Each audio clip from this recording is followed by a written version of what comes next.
자, 오늘 이제 교재 161페이지 부동산 금융론이라는 주제부터 먼저 보도록 하겠습니다. 이 금융론 파트는 한 5문제 정도가 구성이 되고요. 매년 풀수기 어려운 문제가 한 문제, 작년에는 이제 한 2문제가 어렵게 구성이 됐습니다. 그래서 제일 처음에 이제 논의할 주제가 조금 까다로운 부분 중에 하나가 됩니다. 그래서 부동산 금융의 분류라는 주제가 되게 될 것이고요.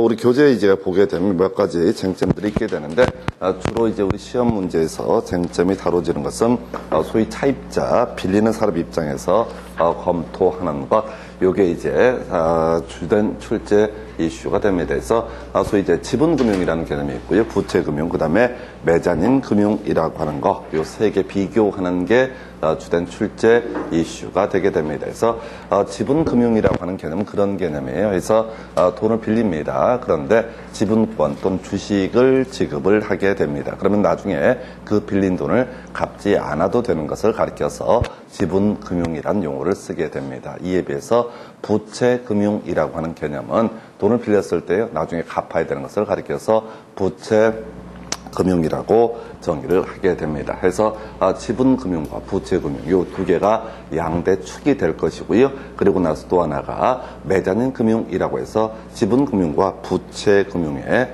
중간 단계, 애초에 출발점 자체는 부채금융이었다가 나중에 지분금융으로 전환될 수 있는 것을 가리켜서 소위 메자닌 금융이라는 용어를 쓰게 됩니다. 그래서 다시요, 지분권을, 주식을 부여해서 돈을 갚지 않아도 되는 것. 보통 이제 리츠라고 하는 게 가장 대표적인 케이스가 되게 되는데, 요걸 우리가 지분금융, 이에 대해서 돈 빌린 다음에 부동산 개발 등을 해서 얻은 이익을 다시 누구한테 돈을 빌려준 사람에게 상환하는 개념을 가리켜서 부채금융이라고 부르게 될 것이고, 그 다음에 부채금융에서 시작해서 지분금융으로 전환될 여지가 있는 것을 메자닌 금융이라 부릅니다. 그래서 일단 지분금융의 종류 보시게 되면 조인트벤처라고 하는 개념이 있고요.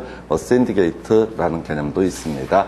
그 다음에 가장 대표적인 거 리츠라고 해서 뒤에서 따로 이 부동산 투자 회사법이라고 하는 것을 가지고 공부를 하게 되는데, 우리가 소위 이제 소액 투자라고 얘기를 하게 됩니다. 그래서 내가 직접 1억, 2억짜리 부동산을 쉽게 살 수가 없기 때문에 이 부동산 투자를 하는 회사에다가 일정한 금액을 투자를 하게 됩니다. 그럼 이제 주식을 받게 될 것이고요. 그 회사가 부동산 투자를 통해서 어떤 이익을 얻게 되면은 그 이익을 분배주는 구조를 가리켜서 리츠라고 부르고, 또는 이제 부동산 투자 회사라고 정의를 하게 됩니다. 이게 가장 전형적인 지분금융의 대표값이 될 것이고요. 그 다음에 부동산 간접투자 펀드라고 하는 것이 있어요. 펀드하고 리츠는 같은 개념입니다. 그래서 펀드와 리츠는 달라지는 게 딱 한 가지가 차이가 있어요. 그래서 이 돈을 모아서 70% 초과해서 부동산에 투자할 수 있다라고 한다면 이걸 이름하여 리츠라고 얘기를 하게 될 것이고, 이에 대해서 70%까지만 부동산에 투자할 수 있다라고 하는 것을 가리켜서 부동산 간접 투자 펀드라고 부르게 됩니다. 그래서 하여튼 펀드와 리츠는 본질적으로 똑같다라고 하는 거, 요게 논의 출발점 될 것이고요. 뒤에 볼 거예요. 그다음에 공모위원 증자, 이게 이제 제일 쉬운 거죠. 자, 주식을 공모한다. 그래서 주식을 사게 되면 그 사람한테 회사가 망했을 때 다시 주식에 투자한 금액을 돌려주지 않는다. 이렇게 봐야겠고요. 그 다음에 저당 대출, 2차 증권에서 뒤에서 따로 이 저당의 유동화 파트에서 공부하게 될 주제인데, MPTS라고 하는 개념이 있게 됩니다. 이것도 이제 지분금융이에요. 그래서 지금 조인트 벤처, 신디케이션, 리츠, 펀드, 증자, 그 외에 MPTS 뭐 이런 것들이 나와 있는데, 일단 이제 외워가는 방식이 문제가 돼요. 이 종류 하나하나, 뭐 조인트 벤처가 뭔지 이런 거 시험에 나오지 않습니다. 신디케이션이 뭔지도 나오지 않습니다. 공통적으로 여기다 투자를 하게 되면은 일정한 지분은 배당은 받을 수 있겠지만은 설령 그 회사가 망했을 때, 개발사업이 망해버렸을 때 원금을 보장해주지 않는 것을 가리켜서 지분금융이라 불러요. 그래서 일단은 가장 쉽게 이제 공부하는 방법 중에 하나가 부채금융이라고 하는 거 하고요. 그 다음에 부채금융하고 B라는 단어를 기억을 해 주실 것. 그래서 부채 들어가면 뭐라고요? B라는 단어가 들어가 있으면 모두 다 부채금융이라고 해석을 해주시는 게 이게 제일 간단한 문제에서 which가 소위 부채 금융이냐 지분 금융이냐를 따듬을 때 which는 아무리 찾아봐도 B자가 없어요. 영문 B자가. 그러니까 얘는 뭐로 분류한다? 바로 지분 금융으로 분류한다. 자, 그러면 제일 어려운 게 나중에 MPTS라고 하는 게 나와요. MPTS를 아무리 찾아봐도 여기는 B자, 영문 B자가 포함되어 있지 않다. 그래서 이때 얘는 뭐로 분류한다? 지분 금융으로 분류한다. 이렇게 가는 거예요. 그래서 제일 어려운 주제가 지분금융과 부채금융을 구분하는 방법이 될 텐데 이걸 하나하나 의미를 새겨가지고 외우면요 돌아서면도 잊어버리고 아무 쓸모가 없어. 그래서 우선 급하니까 지금 점수가 나와야 되거든요. 그래서 부채금융 하게 되면 어떻다? B자, 영문 B자가 들어간다. 이렇게 단순하게. 그래서 애들이 다 우리나라 말을 생각해서 만들어 놓은 거야. 비읍 앞에서 부채, 금융하면 어떻다? 비읍 이렇게 단순 무식하게 접근하는 게 훨씬 더 싸게 먹혀요. 이게 하나하나 주제를 이제 좀 이따 위치 같은 건 따로 공부를 하겠지만 하나하나 주제를 공부해 갈 때마다 그게 되게 어려운 주제예요. 근데 그게 시험에 나올 것 같으면 해야 되겠지만 시험에 나오지 않기 때문에 부채금융은 어떻다? B자가 들어간다 해서 사실 가장 대표적인 부채금융은 저당금융이라고 하는 개념이 되는데 이 주택담보대출 얘기합니다. 그래서 모기지 파이낸싱이라고 불렸던 부분에서 그 뭐죠? 미국에서 모기지 파이낸싱 이 관련해서 뭐 난리가 나가지고 세계적으로 경제적인 혼란들이 발생했던 적이 있습니다. 그래서 이 모기지 파이낸싱은 시험에 나오지 않아요. 그냥 따로이 출제가 되는 그런 주제인데 모기지 파이낸싱 이걸 우리가 또 부채금융에서 우리가 주택담보대출을 실행을 하게 되면 결과적으로 돈을 빌리는 주택의 소유자는 은행한테 돈을 갚아야 된다. 그래서 이걸 뭐라고 한다? 부채금융이라고 부르게 됩니다. 자, 나머지 B자 돌림 볼까요? 저당채권 담보부채권 해서 좀 이따 MPTS하고 MBB를 비교하는 주제가 출제가 되게 돼요. 근데 그렇게 가는 건 그 뒤에 가서 볼 문제고 일단은 자 단독으로 구성할 때 부채금융이냐 지분금융이냐를 따질 때 MBB라고 하는 거 이게 뭐냐면 나중에 듣고만 버리실 건데 뒤에 따로 공부할 거니까 은행에서요 저당권 설정해서 저당 채권을 가지고 있습니다. 돈 받을 게 있다는 거죠. 그러면 이제 이 저당권을 떠안고 있으면은 은행에 BIS라고 해서 이 유동할 수 있는 자본이 부족해지게 됩니다. 그래서 저당권을 가지고 있는 금융기관 만약에 주택담보대출을 실행해서 4%의 이자를 받기로 약정을 했다라고 하게 되면 만약에 1억을 대출해 줬다 하십시다. 그럼 1억을 갖고 있으면 4%의 이익이 발생하는 건 별개의 문제로 은행에서 다른 대출을 해줄 수 있는 경우가 없어요. 여유자금이 없어서. 그래서 투자자한테 이 모기지 파이낸스, 주택 저당 대출 채권을 가지고 어떻게 한다? 자, 요거 내가 돈 받을 거 있으니까 돈 좀 꿔달라라고 해서, 그때 발행하는 증권을 가리켜서 MBB라고 부르게 됩니다. 그래서 MBB는 뒤에서 공부하겠지만 금융기관이 투자자한테 확정된 일정한 마진, 이익을 보장하는 것, 그리고 원금도 보장하는 걸 뭐라고 한다? MBB라고 부르게 됩니다. 그래서 이 파트는 나중에 이제 시험 문제 출제하는 것들을 보게 되면 번역을 하다 보니까 용어들이 좀 이제 계속 바뀌어요. 그래서 영문으로 아예 알고 들어가는 게 편합니다. 그래서 MBB라고 하는 거 바로 부채금융. B자 들어가 있잖아요. 그 다음에 이제 ABS라고 해서 자산유동화증권이라고 하는 거. 기업에서요, 부동산을 많이 가지고 있는데 문제는 지금 당장 이 쓸 돈이 없는 경우가 있습니다. 그러면 이제 방법 중에 하나가 부동산을 팔아서 그 돈을 기업의 운용 자금으로 쓸 수도 있겠지만은 이 기업이 보유하고 있는 자산이라고 하는 것을 담보로 해서 일정한 증권을 발행을 하게 된다. 그래서 그 증권을 매입한 사람에게 원금 보장해주는 개념. 이걸 우리가 자산유동화 증권이라고 부르게 됩니다. 그래서 담보물이 기업의 자산이다라고 하는 것이 포인트가 되게 될 것이고요.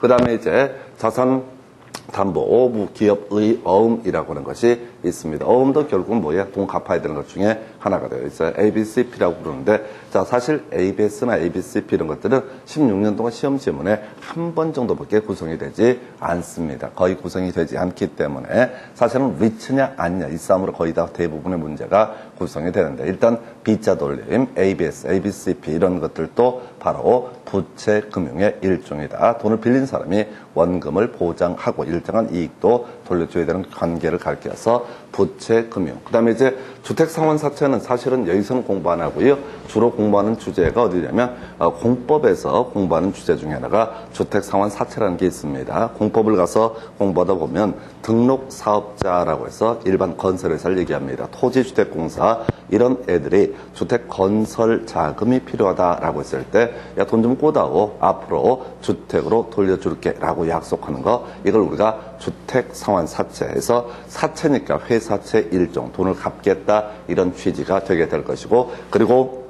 나서 주택상환사채니까 대신 뭘로 주겠다? 주택으로 상환을 하겠다 해서 이 주택상환사채 제도는 주택법엔 계속 있지만은 사실 평촌 신도시 건설할 때 요때 한번 활용이 되고, 요건 지금은 거의 사무라는 조항이 주택상환사채 제도가 됩니다. 그래서 이유는 그런 식이에요. 주택법이라고 하는 것 자체가 형편이 좀 어려운 분들이 내 집 마련하기 위해서 필요한 이런 것을 다루고 있는 법이 소위 주택법이란 법이 되는데, 주택상환사채는 지금 뭐냐면 아파트 완성도 하기 전에 3억을 빌려다오. 그럼 집 한 채를 주겠다. 이런 논리 구조. 그래서 이게 결국 이제 자산이 좀 있는 분들, 집 있는 분들, 돈 많은 분들한테 혜택을 주는 그런 제도다 보니까 상당히 비판들이 많았고, 현실적으로는 마지막 평촌 신도시 건설할 때 주택상환사채를 발행하고 더 이상은 발행을 하지 않고 있다고 합니다. 그래서 하여튼 이 주택상환사채, 자, 돈 갚아야 되는 거죠. 대신 뭘로? 주택으로 해서 회사채 일종이다. 그래서 지금 지분금융과 부채금융을 따질 때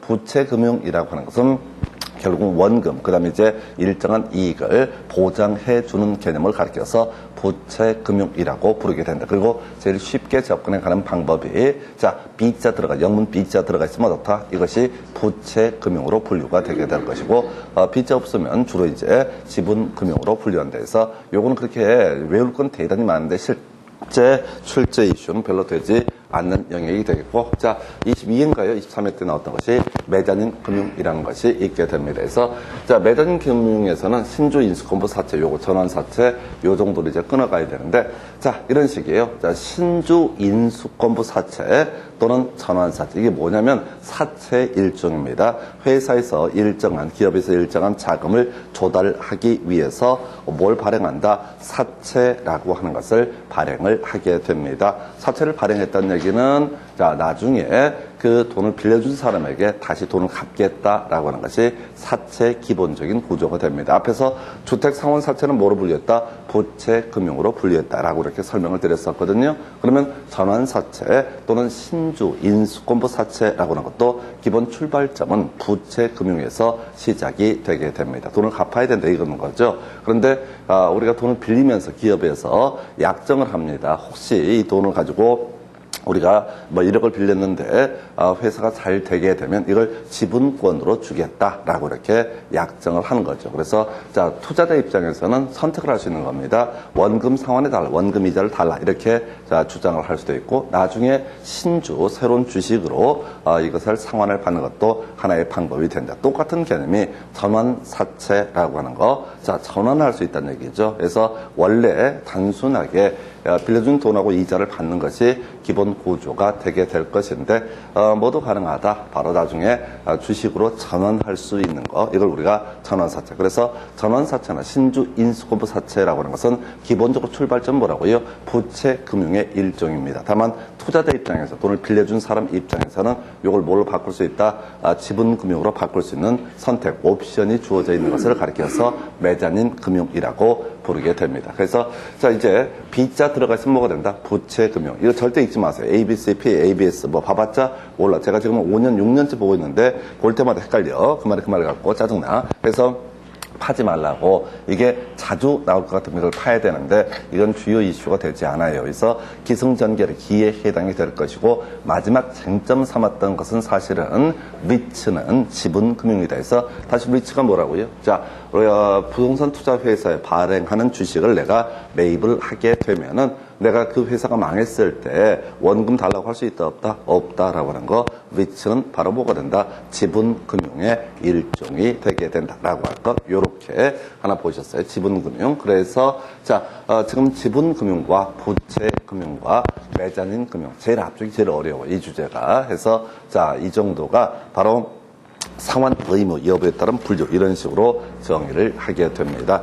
그리고 나서 조금 이제 요즘엔 내지 않는 건데 22회, 21회 때 나왔던 주제 주택금융이라고 해서 주택개발금융과 그 다음에 주택소비금융 자 거의 안 나오니까 듣고 버리시면 돼. 용어에 관한 부분이에요. 그래서 자 주택의 공급자, 주택건설사에 대해서 자금을 융통해주는 공급자 금융을 가리켜서 바로 주택 개발금융이라고 부르게 됩니다. 용어의 문제에서 자 개발, 주택을 건설하는 사람에게 돈을 빌려주는 것, 건설사한테 돈을 빌려주는 것을 주택개발금융 또는 자 주택자금 공급이라는 용어를 쓰게 됩니다. 이에 비해서 주택을 구입하겠다는 사람에게 대출해 주는 것을 가리켜서 주택자금 대출이라는 용어를 쓰고요. 이걸 우리 달리 표현하면 주택소비금융이라고도 부를 수가 있다. 이렇게 얘기를 하게 됩니다. 그래서 주택금융이라고 하는 건 좀 이따 지문 한두 개 보시고 버릴 주제. 제일 까다로운 게 이 주택도시기금의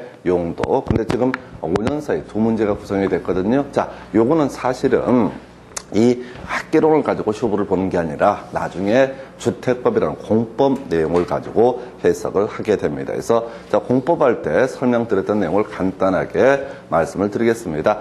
자, 우리가 공법에서 그런 얘기를 합니다. 국민주택이라고 하는 용어를 공부를 하게 됩니다. 자, 그래서 국민주택이라고 하는 것은요, 일단은 재원 또는 이제 건설 주체가 공적인 재원이거나 공적인 건설 주체가 건설하는 주택 중에서 그리고 그때 규모가 국민주택 규모 이하의 주택이라는 요건을 충족을 하면 이걸 국민주택이라고 정의를 합니다. 그래서 자 구체적으로 얘기하면 공적인 재원, 국가지자체의 재정이라든가 주택도시기금을 활용해서 그걸 가지고 주택을 건설하게 되면은 그때 85제곱미터 이하 등에 해당이 됐을 때 이걸 국민주택이라고 정의합니다. 국가지자체 토지주택공사가 건설 공급하는 주택 그리고 규모가 85제곱미터 이하 등에 해당이 되면 이걸 국민주택이라고 정의를 하는데 이게 주택법 내용이고요. 자, 이 주택도시기금이라고 하는 거 딱 한 가지만 기억을 하시면 됩니다. 그래서 이 주택도시기금이라고 하는 것은 주택건설 재원 중에서 공적인 재원. 그래서 이런 얘기예요. 우리가 이제 공부를 실질적으로 할 필요는 없는데 우리 국민들에게 뭔가 좋은 일, 허가를 받거나 등기를 하거나 이런 일이 있게 되면 국가에서는 강제적으로 돈을 빌려달라고 그럽니다. 그걸 이름하여 바로 국민주택 채권이라는 것을 강제적으로 매입을 해야 돼요. 내가 집을 삽니다. 소유권 이전 등기를 하고자 합니다. 그럼 국가에서는 연락을 합니다. 아이고 축하합니다. 집 사셨네. 그럼 어떻게 해야 돼? 기쁨을 나눠야 되니까 우리한테 돈 좀 구워달라라고 강제를 한다고요. 그때 강제적으로 돈 구워주면서 받는 종이 쪼가리가 국민주택 채권이라는 개념이 되게 됩니다. 국민주택 채권이라는 거, 허가를 받을 때도 마찬가지야. 그래서 실무적으로는 허가를 받기 전에 채권을 매입해야지 허가가 나오고, 그 다음에 국민주택 채권을 매입해야지 어떻다 소유권 이전 등기를 할 수 있습니다. 그래서 직접 이제 등기를 해보면 그걸 알게 되는데 대부분의 경우에는 법무사가 다 처리를 해주니까 집을 사시는 분들도 자신이 국가한테 돈을 구워주고 있다는 사실을 잘 모릅니다. 다시 우리 국민들에게 뭔가 좋은 일이 생기게 되면 국가에서는 돈을 구워달라고 얘기를 하고요. 그 돈을 구워서 어떻게 하냐면 주택도시기금이라는 데 쳐넣게 됩니다. 그래서 이 주택도시기금을 가지고 뭐 하는 거냐라고 했을 때 결국 이제 주택의 건설 또는 이제 주택을 구입하겠다는 사람에게 대출을 해주게 됩니다. 리모델링을 하겠다는 사람에게 대출해 줍니다. 딱 한 가지만 기억하시면 돼. 여기는 주택도시기금 하면 원래 이제 활용 용처가 대단히 법에 많습니다. 근데 다 필요 없고 지금까지 시험 문제는 딱 한 가지 물어봐요. 주택 규모 이하의 주택에 건설, 구입, 임차, 리모델링 이런 식으로 정의를 합니다. 그래서 소규모 주택을 건설할 때, 임대차 할 때, 또 리모델링 할 때 이때 이런 사람에게 어떻다 대출해 줄 수가 있다. 딱 한 가지야. 주택도시기금이라고 하는 것은 여러 가지 방법으로 돈을 빌리게 됩니다. 그래서 그 돈을 가지고 쓸 때 뭘 한다고요? 바로 국민주택 규모 이하의 주택의 건설이라든가 국민주택 규모 이하의 주택의 구입 또는 국민주택 규모 이하의 주택의 리모델링 이런 데만 쓰일 수 있는 돈을 뭐라고 한다? 주택도시기금이라고 정의를 하게 됩니다. 그래서 실질적으로 이 부동산 금융의 분류 챕터에서는 상환 의무 여부에 따라서 지분금융과 부채금융 그리고 또 하나 메자닌 금융. 요 비교하는 게 한 문제 출제 포인트가 될 것이고 또 하나의 출제 포인트. 자, 별것도 아닌데 이게 어렵다고요. 너무 간단해. 딱 한 가지만 출제하기 때문에 바로 국민 주택 규모 이하의 주택의 건설, 임대, 구입, 리모델링 이런 용처로 쓸 수 있는 것을 뭐라고 한다?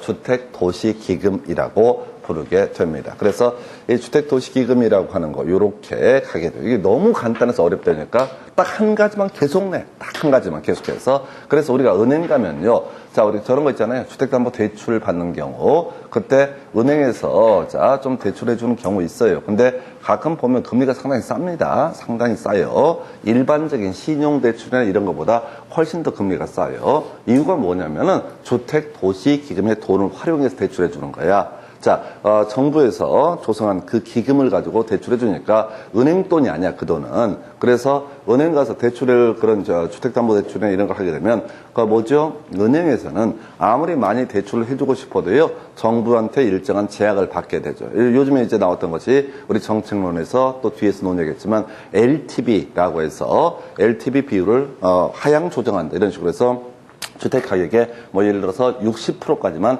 대출을 가능하다. 또는 주택 가격의 40%까지만 대출할 수 있다. 이런 식으로 정부에서 발표를 해버린다고. 그러면 금융기관에서는 그걸 따라서 어떻다고요? 그 기준에 맞춰서 대출해 준다고. 자본주의 시스템 내에서 골 때리는 거야. 은행이 왜 정부의 어떤 지시를 받아서 대출 한도를 조절을 하느냐 이런 얘기지. 그럴 수밖에 없는 게 정부 돈을 쓰거든. 주택 도시 기금을 쓰기 때문에 지 멋대로 대출 한도 이런 거 대출 한도 등을 결정을 할 수 없다. 그래서 자, 결과적으로 주택 도시 기금이라고 하는 것은 조성하는 과정에서는 아까 국민주택 채권이 뭐 이런저런 여러 가지 방식으로 돈을 모아서 결국은 소규모 주택. 그 의미가 뭐라고요? 국민주택 규모 이하의 주택. 나중에 주택법에 가게 되면 국민주택 규모 이하의 주택이 뭐냐? 원칙은 85제곱미터 이하인데 시험에 나오는 건 뭐라고? 수도권도 아니고 도시지역도 아닌 읍면지역 시골에서는 막 100제곱미터까지를 국민주택 규모 주택이라고 정의를 하게 된다. 그런 게 이제 나중에 출제 이슈가 되는데 다른 건 다 빼버리고 자, 이게 어렵다니까 너무 간단하니까 주택 도시 기금의 활용 용처는 뭐라고요? 딱 한 가지 국민주택 규모 이하의 주택의 건설, 리모델링 등등등에 쓰이게 되는 게 뭐가 된다? 주택 도시 기금. 좀 이따 지문 분석해 드릴 텐데 이렇게 말씀을 드려도 사람들이 자꾸 뭘 봐? 나머지 주택 도시 기금의 활용 용처 종류가 실질적으로 한 20개 가까이 돼요. 그걸 뭐 읽기 시작합니다. 왜? 외워질까봐. 그럴 일 없어요. 그냥 딱 하나. 주택 도시기금은 나오거나 안 나오거나 나온 지금까지 100% 뭐만 가지고 바로 국민주택 규모 이하의 주택의 건설, 리모델링 이런 데 쓰이게 되는 게 뭐가 된다? 바로 주택 도시 기금이다. 그러니까 앞으로 이제 지문 분석해 드릴 텐데 주택 도시 기금 나오면 절대로 읽어보면 안 돼. 읽어보면 안 되고 이 돈은 소규모 주택의 건설, 리모델링 등등등에만 어디다가 쓰일 수가 있다. 좀 이따 보시면 아시겠지만 이 별치사한 놈들이 국민주택 규모 이하의 주택을 국민주택 규모 이상 이렇게 살짝 토시를 바꿔서 내는 경우도 있었고요. 한바가님 국민주택 규모 초과의 주택 이런 식으로 해서 틀리게 냈던 적도 있습니다. 그러니까 이런 문제는 미리 답을 알고 들어가지 않게 되면은 자, 읽어봐 갖고는 전혀 손을 댈 수가 없습니다. 해서 이 학개론이 어렵습니까? 쉽습니까? 했을 때 사람마다 편차가 되게 심한 과목이 학개론이에요. 어떤 분들은 학개론을 아주 그냥 날로 먹는 사람도 있어요. 너무 쉽다고 생각하는 분들이 있고 상대적으로 이에 비해서 학개론을 하면 그냥 머리가 터져버리는 사람이 있어. 자, 그게 이제 그 계산 문제 이런 것들 때문에 그런 것도 있는데 지금 앞에서 이제 쭉 얘기해 오고 있지만 오늘 또 이제 몇 개 공식 보겠지만 계산 문제는 거의 없어요. 계산 문제는 거의 나오지 않아요. 공식 문제지. 그냥 공식 외우면 기계적으로 딱딱딱 대입하는 거지. 그걸 가지고 곰곰이 생각해 보면서 계산 문제 이게 아니고 그 초등학교가 되나요? 구문 수학 이런 거 있지 않습니까? 딱 그 수준이야. 그냥 4 더하기 7, 6 더하기 3 이런 식으로 계속 단순 반복을 요구하는 건데 아이들은 말입니다. 엄마한테 얻어 터지지 않으려고 하다 보니까 그걸 단순해서 계속 반복을 해. 그러니까 잘 해. 근데 엄마 아빠들 이제 성인들이 되게 되면 딱 보면 알거든. 아니까 어떻게 안 해. 그리고 나서 막상 시험장에서는 벌벌벌 떨면서 못 풀어. 요거는 뭐냐면은 모든 문제, 오늘 이제 대출 한도 따지는 문제 있거든요. 이런 문제는 틀리면 여러 개 생각해 보셔야 됩니다. 이건 너무 유치한 문제 패턴들인데 그걸 계산 문제라고 벌벌 떤다니까 가끔씩 극단적으로 한 15년에 한 번씩 이상한 문제가 나와. 그런 문제는 안 하시는 거야. 어차피 신경 안 쓰고 가셔야 돼. 그래서 자 일단 여기까지 지문 가지고 또 한번 확인을 해보겠습니다. 여러분 교재 기준으로 161페이지부터 지문 한번 한번 확인해 보겠습니다. 161페이지 가서 보시게 되면 핵심 지문이라고 해서 오른쪽 1번 지문 나와 있죠? 별 의미도 없어. 그냥 한번 읽어보는 거야. 부동산 금융이라는 것은 부동산을 운용 대상으로 해서 필요한 자금을 조달하는 일련의 과정이라고 할 수 있다. 오른편 되겠고요. 2번 지문요. 부동산 금융은 부동산 거래 활성화를 통해서 부동산의 개발 및 건설 활동을 촉진시키는 기능이 있다. 돈이 돌아야지 부동산에 관한 개발 등도 가능해질 것이다. 넘어가서 자 162페이지 가서 보니까요.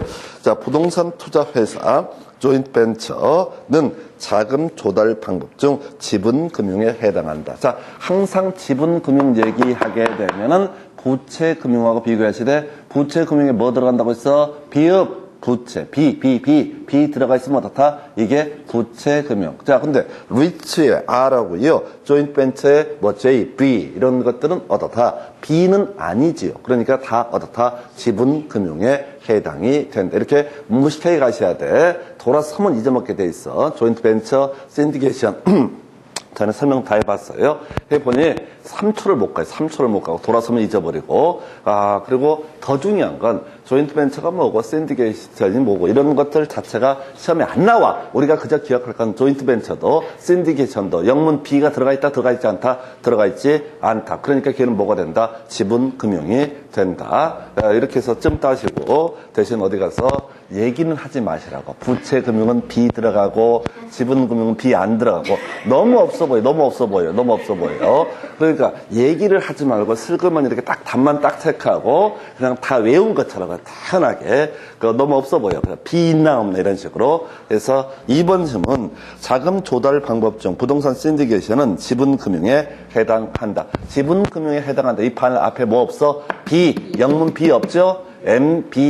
MBB라든가 또는 ABCP, ABS 이런 거 B자 없잖아. 얼마나 쉬워. 그냥 시킨 대로. 그러니까 애들은 이렇게 가르치면 좋다고 B 있나 없나 이렇게 생각해. 근데 성인들은 좀 배웠다. 머리 먹물 들어갔다고 어떻게 생각해? 잠깐만. ABCP 이거는 이름이가 뒤지는 거야. 이름이가 뒤지는 거야. 그래서 증인했다 합시다. 그래서 여러분 교재 162페이지 관련 기출 문제 가지고 검토하겠습니다.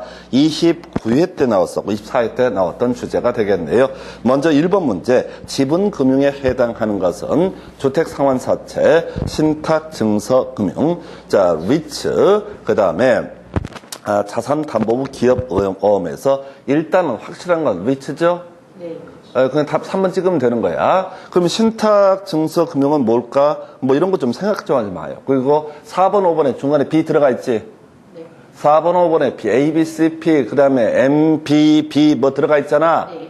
MBB 하나 좀 기억하셔야 돼. 이 문제 나오기 전에 22회 때인가 나왔던 문제가 대놓고 MBB가 부채금융이다. 이 쟁점이 출제가 됐다고. 그러니까 묶어서 가는 거예요. 제가 설명드릴 때는 지금 나온 8년간의 데이터만 가지고 보는 게 아니라 16년간의 데이터를 가지고 분석을 들어가니까 B 들어가 있으면 어떻다? 이것은 부채금융. 그 다음에 신탁증서금융이 뭔지 이런 것들 신경 쓰지 마시라고. 괜히 알려고 하지만 힘드니까 사는 거. 그래서 일단 이 문제의 답은 뭐가 됩니까? 리츠라고 하는 거예요. 근데 이 지문은 그 옆에 핵심 지문 1번을 보시게 되면 리츠 나와 있죠? 지분금융에 해당한다. 이거 나와 있죠? 네.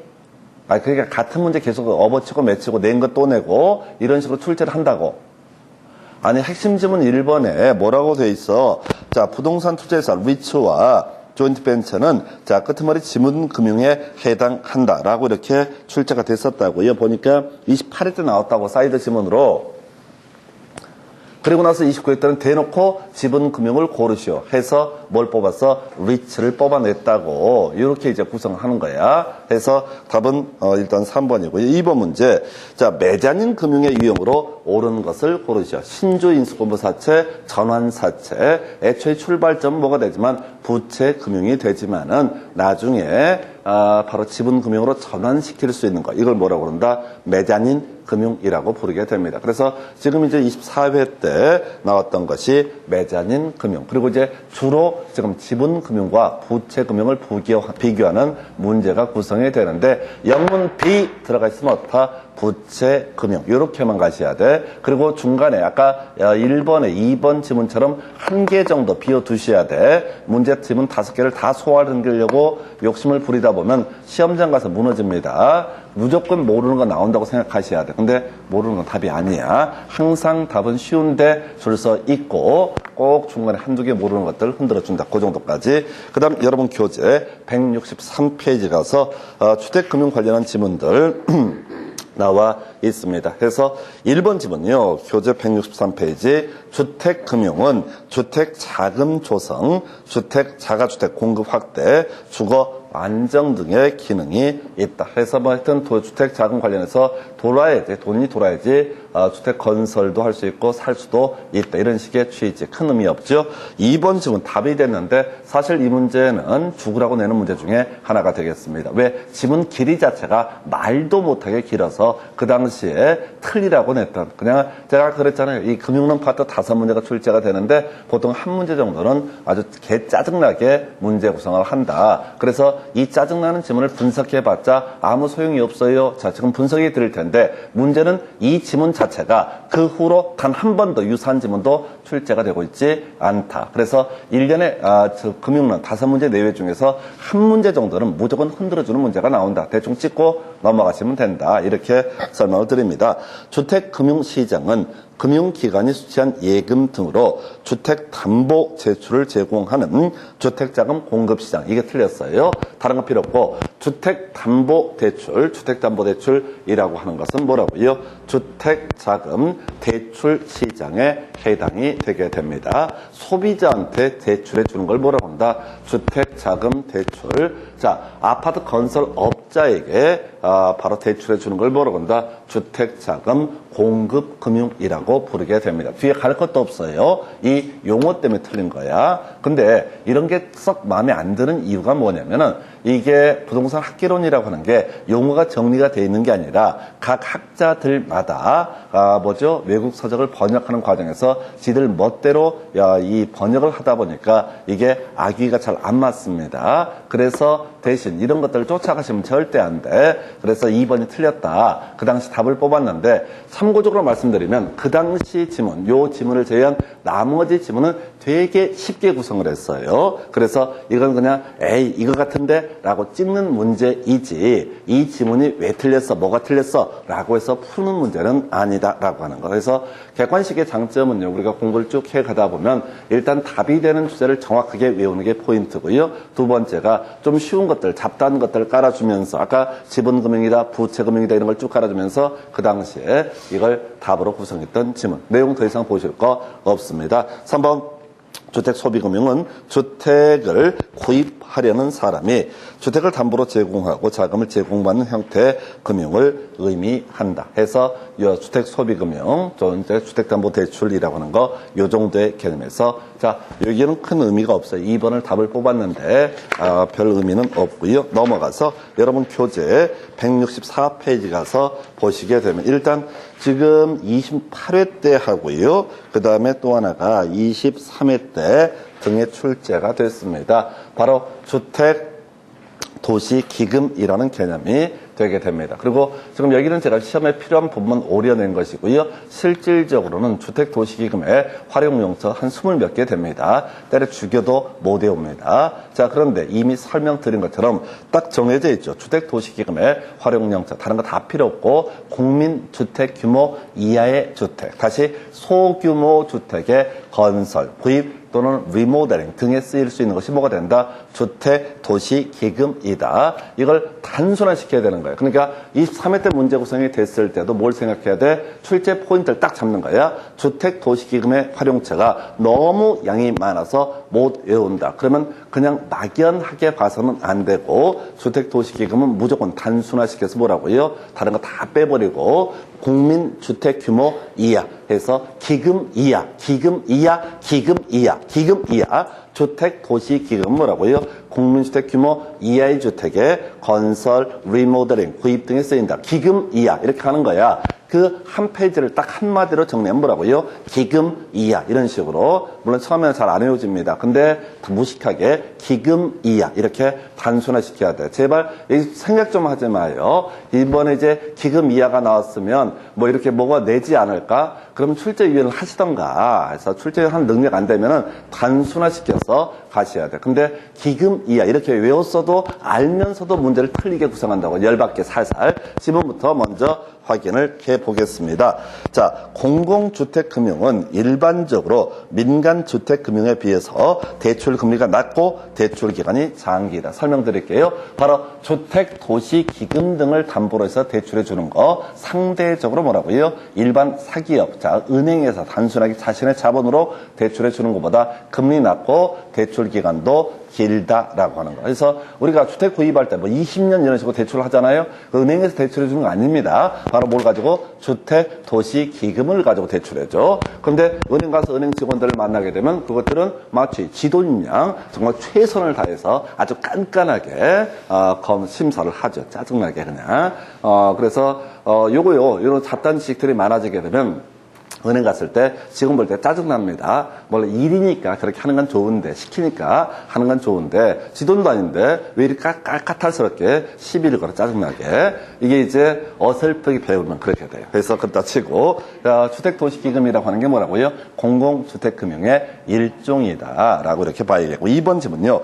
주택도시기금은 국민 주거 생활의 안정과 향상을 도모하기 위해서 국민주택 규모의 건설이나 국민주택을 건설하기 위해선 대지 조성 사업에 소요되는 자금 등을 지원하는 데 사용한다. 스톱. 국민주택이라는 정의 안에는 이미 기본 전제가 뭐라고요? 국민주택 규모 이하의 주택이라는 개념이 전제가 되어 있습니다. 그래서 국민주택을 건설한다는 얘기 뭐라고요? 이 개념 자체 안에 소규모 주택의 건설 또는 소규모 주택의 건설을 위한 대지 조성 사업 등에 쓰이게 된다. 그래서 자 3번 질문 답이 됐었네요.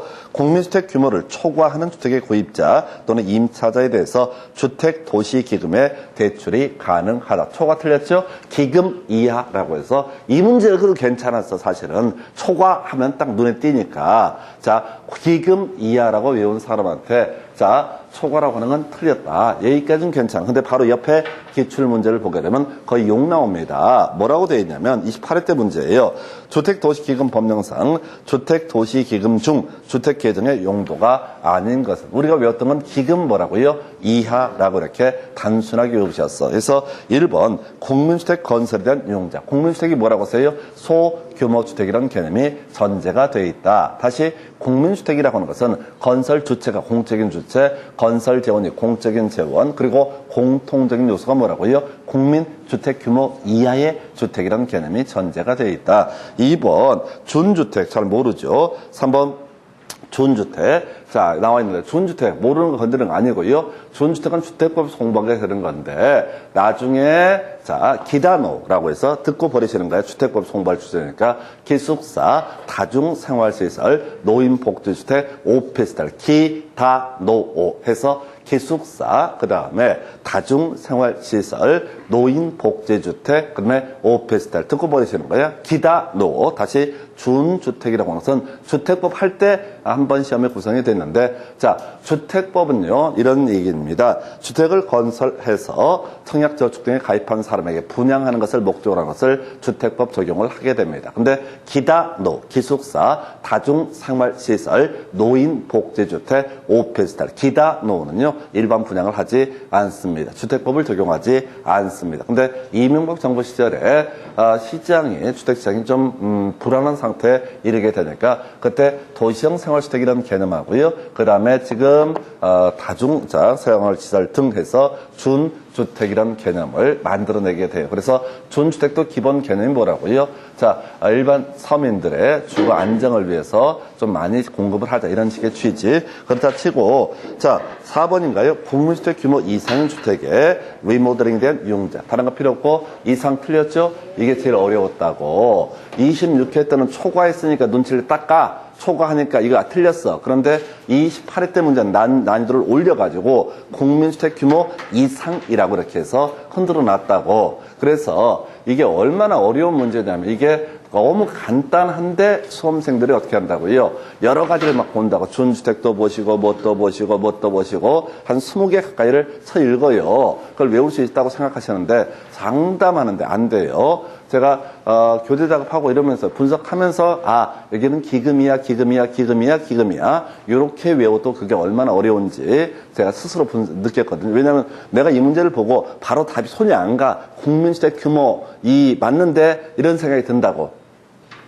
기금 이하라고 해서 국민주택 규모 이하의 주택이라는 게 출제 포인트. 나머지 이슈한데 자, 그럼 여기까지 중점 정리하면 됐습니다. 자, 일단 지분금융. 자, 원금 보장을 하지 않는 거. 돈을 빌린 사람 입장에서 원금을 돌려주지 않아도 되는 걸 뭐라고 한다? 지분금융. 비 없는 게 뭐가 된다? 지분금융. 그 다음에 주로 비 들어가는 게 ABCP, ABS, MBB라고 하는 거. 이런 것들이 뭐가 된다? 부채금융. 그래서 부채금융은 영문 B자가 들어가 있다. 그래서 주로 나왔던 거, 위츠, 이런 것들이 주로 출제가 됐었죠. 그 다음에 아까 조인벤처도 나왔었죠. 둘 다 뭐는 들어가 있지 않다. 영문 B는 들어가 있지 않다. 이 지분금. 그 다음에 신주인수권부사채, 그리고 전환사채, 이런 것들이 뭐가 된다? 매자닌 금융. 그 다음에 주택 도시기금의 용도라고 하는 건 뭐라고요?